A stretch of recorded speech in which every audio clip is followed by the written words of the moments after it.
Morning guys.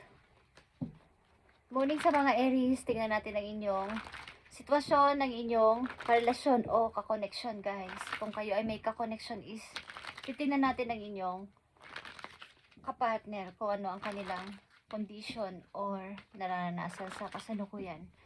Kung kayo ay nasa connection lang na Aries, ang reading na to guys, December 17 reading sa mga Aries na may kakoneksyon. Titingnan natin ang person nyo kung ano ang kanilang kalagayan sa buhay o nararamdaman nila. Okay, Aries. Okay. So, may mga kakoneksyon na Aries. Ito ang sitwasyon ng inyong kapartner or kakoneksyon, guys. Okay. Ito ay death. Okay. May mga hindi yata kayo pagkakaintindihan, guys, sa mga Aries na nasa koneksyon. At mayroong gustong umalis. Okay. May gustong tapusin ang relasyon sapagkat hindi na nagkakaintindihan or gusto mo nang hanapin ang sarili sa ibang lugar. Okay, Aries. Ito ay Scorpio energy. Mukhang may nakikita siyang pag-asa sa ibang lugar.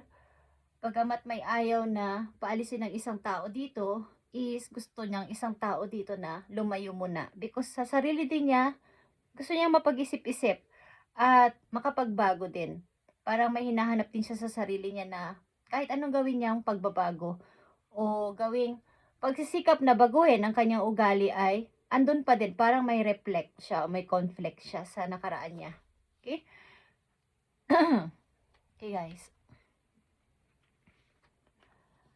Yeah. Five of Swords. Puro kayo away ng iyong kakoneksyon, Aries. Sa mga Aries na nandito, malamang kayo ay may mga hindi pagkakaintindihan. Meron dito nag-sacrifice. So, aalis na lang sa relasyon sapagkat puro na lang away. Puro na lang mayroong nagsisinungaling, mayroong nandadaya, mayroong gusto laging sa'yo nagtitake. Okay, Aries. Yeah. Mukhang kayo ay hindi na okay ng iyong kakoneksyon sapagkat may pag-uusap tungkol sa pamilya. Bagamat meron kayong anak maybe, is ito ay pagdedesisyon na maaaring paghihiwalay. Okay? Ang iyong karelasyon ba ay nakipaghiwalay na sa'yo at namumuhay siya na parang single at nag-i-enjoy sa kanyang pagka-single sa ngayon. Meron din siyang magandang work at nag-i-enjoy siya sa pagka-single. Okay? Sa katauhan ito o sa energy ng Scorpio. At nandito din ang Libra, Capricorn, and Aquarius, guys. Ang yung person ay marunong mag-manipulate ng emosyon. Okay? Aries. Mukhang kahit may anak na kayo ay iniwan ka ng person nito at namumuhay siya ng mapayapa. Ibig ko sabihin, nag-i-enjoy siya sa pagiging single-singlean niya at may maganda naman siyang work sa palagay ko. At pinipigilan niya ang kanyang emosyon o ang sarili niya na wag maawa, wag kang intindihin o wag kang isipin. Tingnan natin to, Aries. About sa inyong person, maaring lumayo na to sa inyo o nilayuan kayo, guys, ng inyong person. Tingnan natin ang sitwasyon niya hanggang sa kasalukuyan niya papunta sa mga susunod pang araw o buwan. Yeah.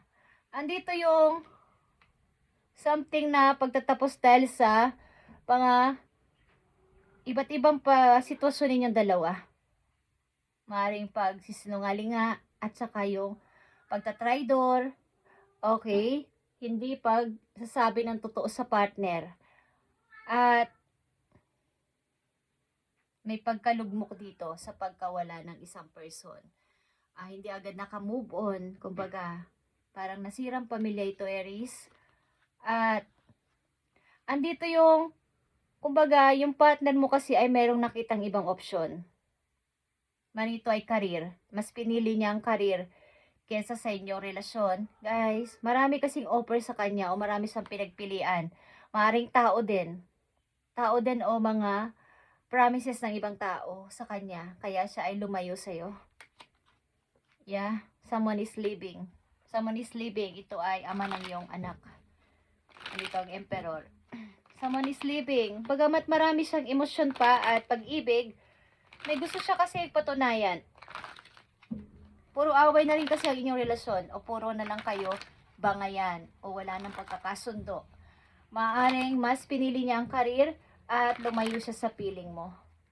Andito yung pag-ibig and love. Kaya lang ay may dapat siyang siguro buuin din sa sarili niya. Koneksyon ng mga Aries. Ano ang sitwasyon ng inyong kakoneksyon na to? Mari itong iyong person ay may pagkatuso. Take lang siya ng take katulad ng sinabi ko. Wala siyang ginawa kundi mag-take lang. Wala siyang ginigive kahit na effort, kahit na pag-ibig, na talagang totoo. Mahilig siyang tumanggap ng offer ang iyong person, Aries. Sa mga Aries na nandito, hiwalay na kayo ng person na to. At yan, dito ang Emperor. The Emperor is here. Ang iyong energy. Pinatunayan mo na nasa posisyon ka para hindi siya habulin. Okay. Maybe ikaw ang naging provider ng iyong pamilya simula na umalis ang person na to sa buhay mo. Naging matatag ka at nagpaka, parang pinatunayan mo na isa kang emperor, okay? Kahit na siya ay king ka, king of cups is here and the emperor. Ang yung energy at energy maybe ng person na to. Isa lang siyang king, ikaw ay emperor.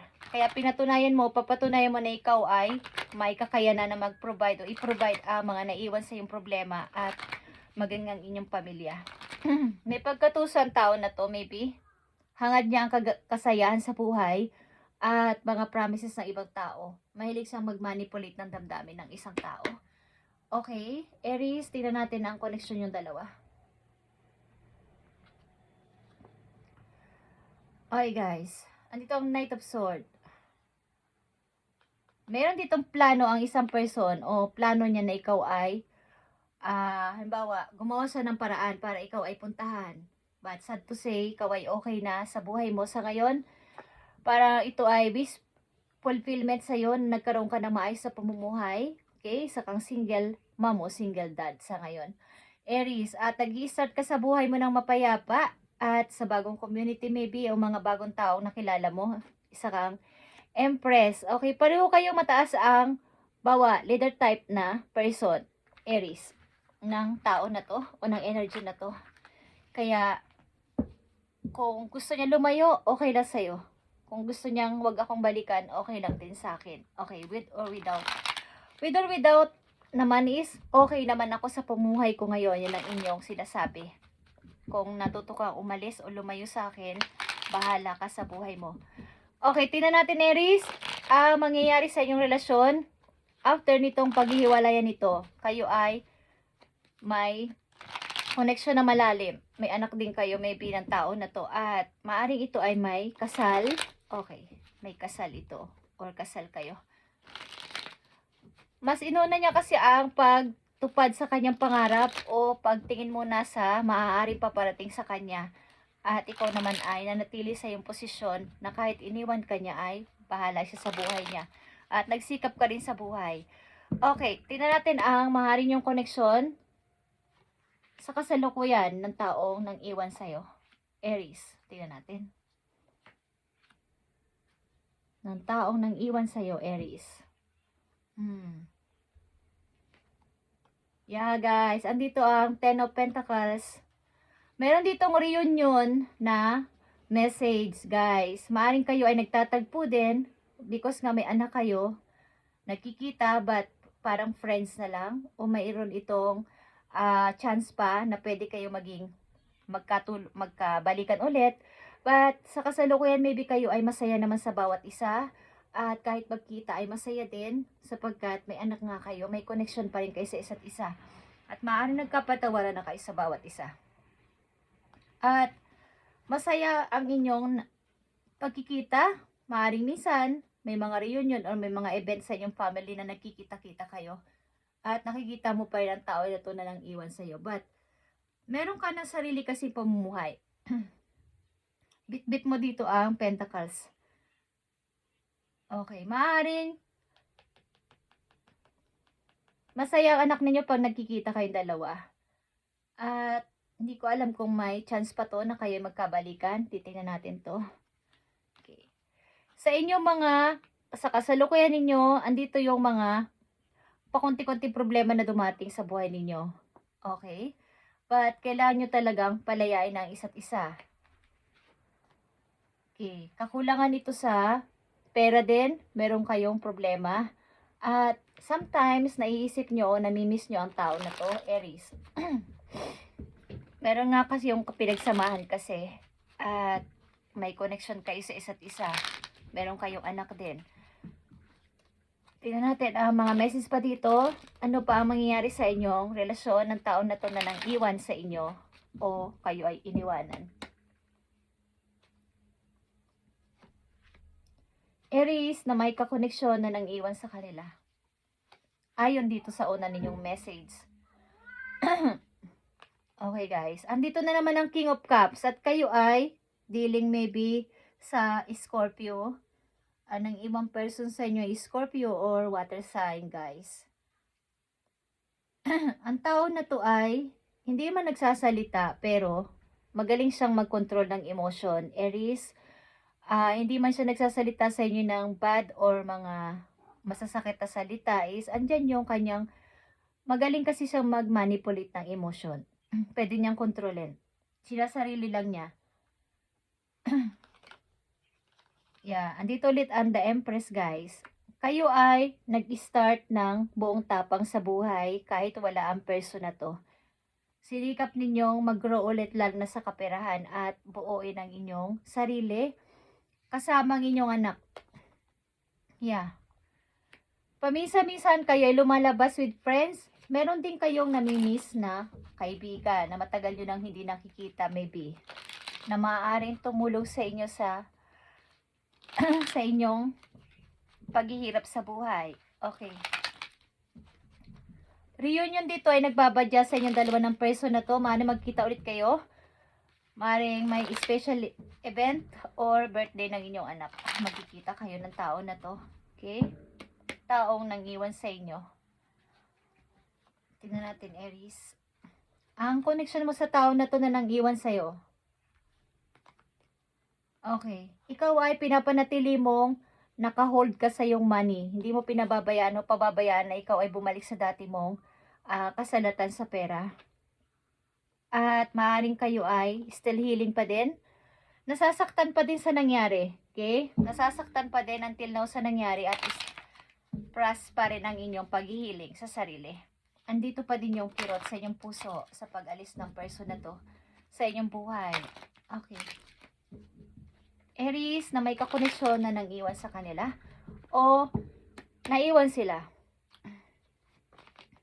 Yeah guys, andito ang King of Pentacles. At maaaring may bagong tao na dumating o darating sa buhay ninyo. Bago itong lovers ninyo guys, bago itong person na darating sa buhay ninyo sa energy ng Capricorn, Aries o isang person na katulad ninyo ay provider din, loyal, at mahilig sa negosyo. Okay. Aries, ito ay masasabi mong lovers o makikilala mong bagong person. Okay. Yeah. Maaring kayo ay nag-iisip ng magnegosyo balang araw. Aries. Tingnan natin ito, Aries. Message for you. May bago ka ng ka-connection maybe. Maaring nakikita man kayo ng tao na to naman ng inyong anak o ina ng inyong anak ay para na kayo magkaibigan. Nagsikap ka sa buhay at nagbumangon ulit. Andito ang old spark, guys. Okay, ex-lover is here, guys. Maaaring may pagtingin pa kayo sa inyong partner na ex ninyo, guys. Maaaring andito pa din yung spark. Old spark. Meron pa rin chemistry. Pag nagkikita kayo ay kumikisla pa din ang inyong mga mata. Or meron pa din yung, andun pa din yung love. Okay, but meron na kayong lovers sa kasalukuyan. Tingnan natin itong old spark na to. Aries. Mahalan to pa din. Hindi pa rin nawawala yun sapagkat yun ay dati ninyong okay. Maring meron man kayong bagong lovers sa ngayon ay parang hindi naman to official, guys. Parang hindi pa to official para sa inyo. But ito ay isang taong pwede kayong makasama sa buhay at loyal na person, grounded. At maring mahilig ito sa trabaho, workaholic at katulad ninyo. Maring andito yung kainyong love sa kapwa kahit na kayo ay nabigo o nagkaroon ng kabiguan sa pag-ibig sa inyong mga naunang relasyon. Andito yung pagmamahal ninyo at hindi kayo nawawala ng bagay, hindi nyo isinasara ang puso ninyo sa pag-ibig. Ang ilan sa inyo ay meron pa ring chemistry pag nakikita. Okay. Nakikita nyo pa rin, pag nakikita nyo pa rin ang tao na to, meron pa rin kayong nararamdaman sa kanya na parang nagbabalik yung dating damdamin. Okay, nabasa. Ganun ang Tagalog sa amin, guys, ang lalim. Okay, Aries. Dito sa connection ninyo na to, maaaring nagkikita kayo dahil sa anak nyo, sa mga anak nyo. Maaaring reunion is coming din sa inyo, guys, para sa pagkikita-kita. At maaaring kayo ay tanggap nyo na ito, na wala na to sa buhay ninyo. At may iba na kayong path na different path na kayong dalawa. Tingnan natin ang inyong payo, guys, Aries.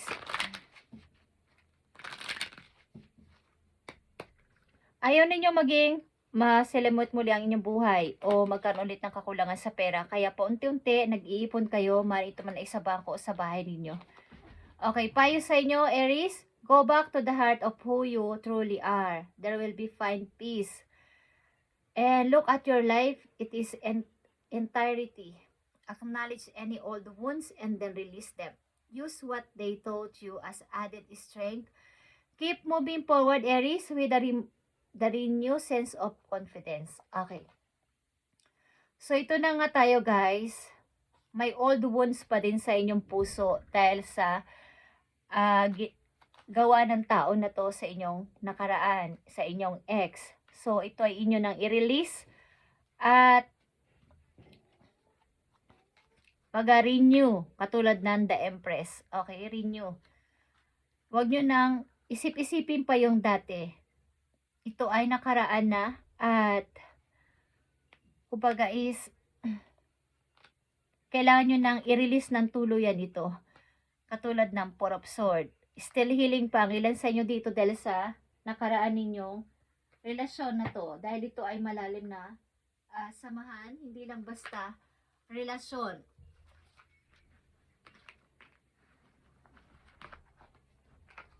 Hindi lang relasyon ito, kumbaga may connection na malalim ito sa mga Aries. Okay, Aries. Silipin natin ang inyong money. Money para sa mga Aries. Kayo ay may bago ng lovers o may tumitingin sa inyo, guys, na isang medyo may maayos sa trabaho. Workaholic din ito katulad niyo. Medyo may edad na to, guys, kesa sa inyo. Medyo may age gap kayo. But maybe pag nakikita nyo ang inyong ex, mayroon pa ring old spark, guys. So, timbangin ninyo inyong nararamdaman kung kayo kasi ay handang magpatawad. Okay? Maaaring pag humingi ng second chance o chance pa ang tao na to ay inyong tatanggapin, Aries. Tingnan natin ang inyong money, Aries. Setbacks, guys. Aries. Tanggalin mo tong humaharang sa yung swerte. Setbacks are telling you that you're not ready to enter the next phase. Okay. Nahaharangan ng iyong pag-moving ng tuloy-tuloy para sa iyong tagumpay. Pag may malaking bato dito nakaharang sa araw, sa sinag ng araw, so natatakpan yung dapat masisinagan ang buong paligid dito sa kabilang side is natatakpan ng malaking bato na to. So you can you can expect different result if you keep doing the same thing over and over again. Kung yun at yun ang iyong ginagawa na alam mong hindi mo yun fit o hindi yun ang gusto mong gawin sa buhay at paulit-ulit na yun na lang at ayaw mo naman, di ka na masaya dun, is walang mangyayaring pagbabago sa buhay mo, Aries. Taking one step forward only to take two step back.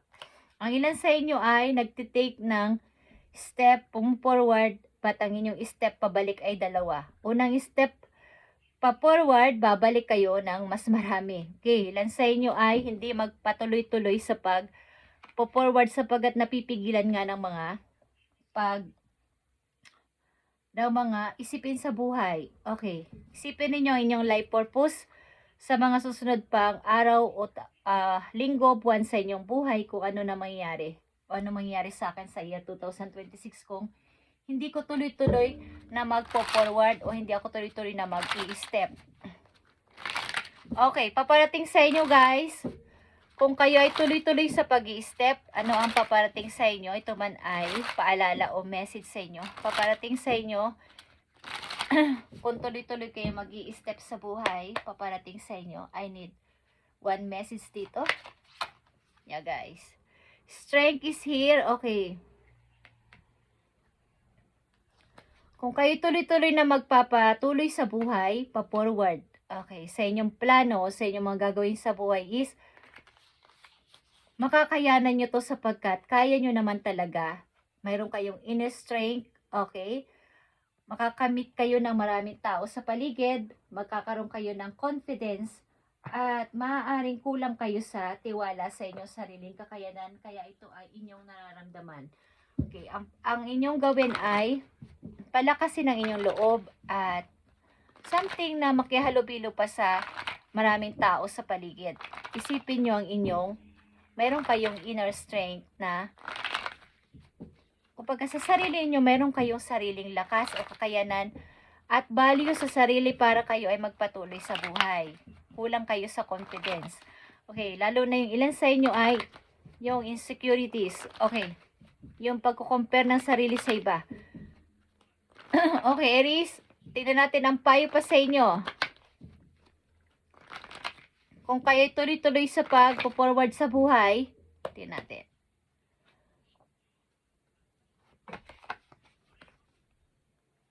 Nakita nyo ang spiritual teacher, guys. There are great rewards and spending time alone. Use this moment is solitude to focus on love and ways in which you might give to those around you. Shine your light as an example for others to follow. Seek out a spiritual mentor of your own if your feels of unfulfilled right now. Parang nararamdaman mo sa sarili mo na ikaw ay kulang at may kakulangan. Kumbaga, hindi ako kompleto kung wala ito, hindi ako kompleto kung hindi ko pa to. Kumbaga, natapos ko na lahat o marami na ako nagawa sa buhay ko, but parang kulang. May mga hinahanap pa ang ilan sa inyo sarili, bakit ano ba ang kulang sa akin? Marami naman na akong na-achieve sa buhay. Ginagawa ko naman ang lahat sa sarili ko, sa pamilya ko, sa mga taong involved sa akin, pero parang may kulang. So, maaaring kailangan nyo dito ng spiritual teacher o kailangan nyo ng tagapagpayo para sa inyong nararamdaman sapagkat iniisip nyo na kayo ay maraming kulang sa sarili. Bakit ito ay inyong naranasan? Bakit ito ay nararanasan ko? Marami naman ako nagawa ng mabuti. Marami naman akong natulungan tao. But kailangan nyo dito ng maaaring makakausap na tao na kayo ay tutulungan sa inyong mga question sa sarili. At may kinalaman dito ang spiritual, okay, relationship ninyo. Maaaring dumalo kayo paminsan-minsan sa mga, kung hindi man kayo mahilig dumalo sa church sa maraming tao na naggrupo-grupo, is meron kayo masusumpungan doon na kahit isang tao lang natuturuan kayo o bibigyan kayo ng advice about dito. Okay, Aries. Maaaring kayo ay nagkukulang sa confidence sa sarili na kakayanin ko to kung ako ay magpapatuloy sa buhay. Kailangan nyo ng tagapagpayo, maybe, Aries. Ang ilan sa inyo ay hindi rin matanggap bakit nagkaganito yung buhay ko, bakit ako ginawa ko naman ang lahat. Okay, itong pamilya na 'to ay gusto ko'y buo. Gusto ko hindi kami nagkahiwalay pero ganito pa din ang nangyari. So, gano'n talaga, Aries. At maaaring meron man sa iyong nagkakagusto, meron man sa iyong nagpapapansin is andun yung iyong pagda-doubt at pag-focus sa sarili sa ngayon. Okay. At maaaring ilan sa iyong Aries na nandito ay meron pa ring pag-ibig sa inyong ex. Okay, Aries. Thank you and God bless, Aries.